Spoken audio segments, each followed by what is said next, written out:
Sa mas pinaigting na kampanya kontra illegal na droga, binunot at sinira ng mga otoridad ang nadiskubring taniman ng marijuana sa Cayapa, Bacon, Benguet. Yan ang tinutukang balita ni Police Master Sergeant J4 Dionisio. Bilang pagpapaigting ng kapulisan ng Benguet para maging illegal drug-free ang probinsya, matagumpay ang isinagawang marijuana eradication sa Cayapa, Bacon, Benguet nito lamang Mayo 1 taong kasalukuyan.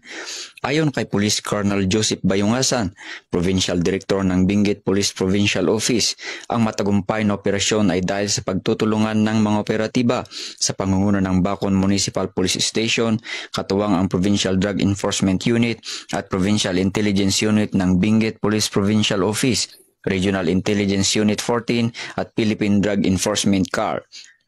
Ang operasyon ay nagresulta sa pagkadiscovery ng plantasyon na may kabuuang lawak na humigit kumulang na 120 square meters at may nakatanim na 600 fully grown marijuana plants na may standard drug price na 120,000 pesos.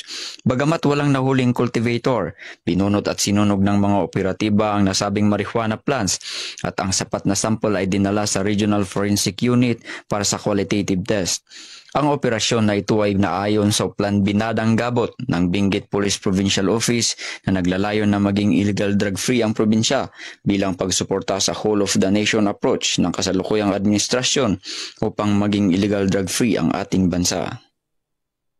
Mula dito sa Police Regional Office Cordillera, ako ang inyong PNN Correspondent, Police Master Sergeant J4 Dionisio, alagad ng batas, taga-taguyod ng Balitang Pulis.